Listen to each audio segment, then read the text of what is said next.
فسبح بحمد ربك واستغفره إنه كان توابا.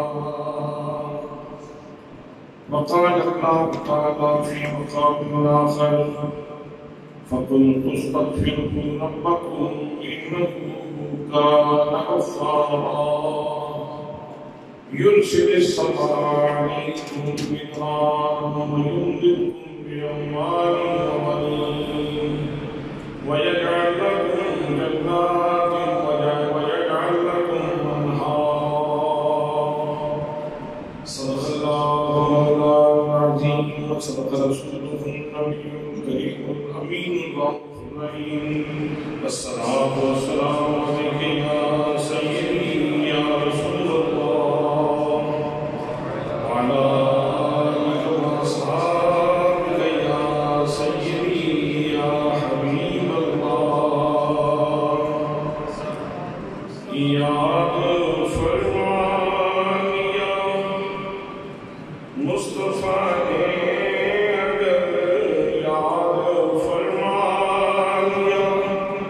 مصطفیٰ نے اگر ان کے دربار میں سر کے بل جائیں گے دیکھ لیں گے جہاں بھی نشان قدم دیکھ لیں گے جہاں بھی نشان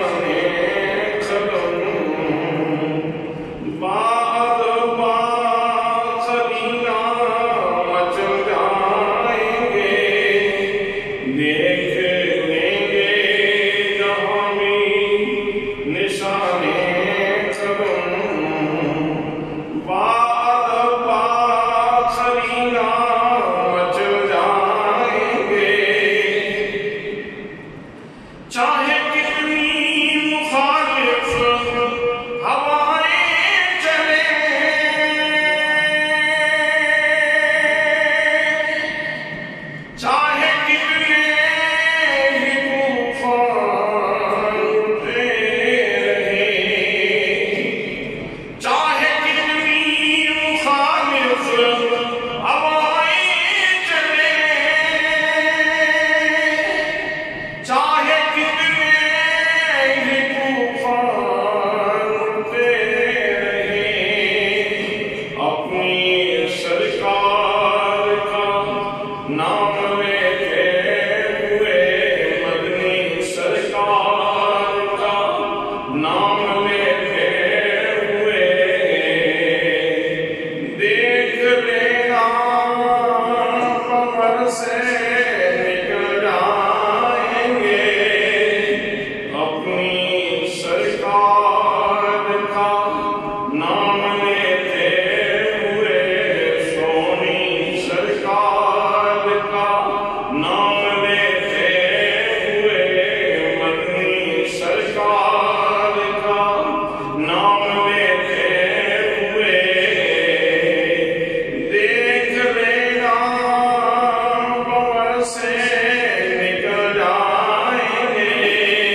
اللہ علیہ وآلہ وسلم کے پیارے غلاموں،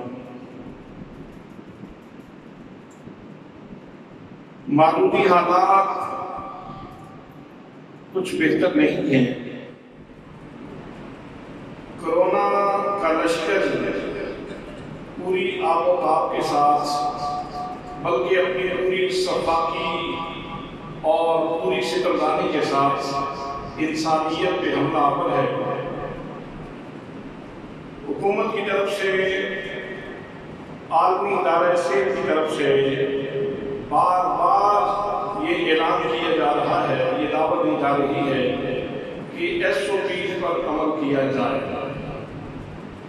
SOPs کے اوپر عمل کیا جائے، ماسک پہنا جائے، سوشل ڈسٹینس کا اہتمام کیا جائے، فاصلہ رکھا جائے،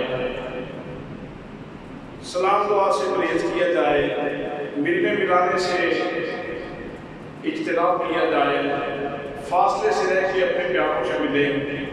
یہ بہت ساری باتیں ہیں جو ہم صبح و شام ٹی وی سکرین کے اوپر، موبائل سکرین کے اوپر سن رہے ہیں، اور ان کا اہتمام ہونا چاہیے، اس لیے کہ اب ہم تیسری کرونا کی لہر سے گزر رہے ہیں، اور مرض کا حملہ اس قدر شدت سے ہے کہ بے شمار لوگ موت کے منہ میں جا چکے ہیں۔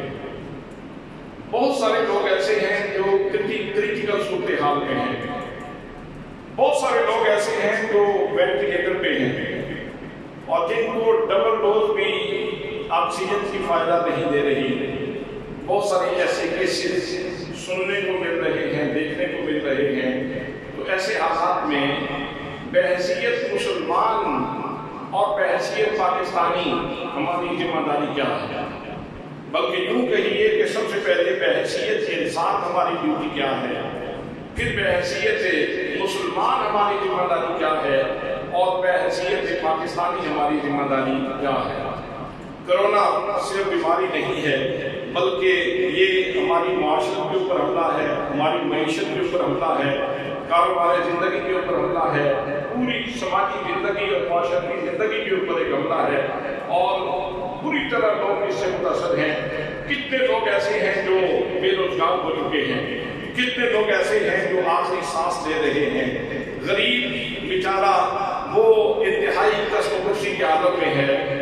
میرے دوستوں، میرے بھائیوں، میرے عزیزوں، اس موقع پہ سب سے پہلے بحیثیت انسان ہماری ڈیوٹی یہ ہے۔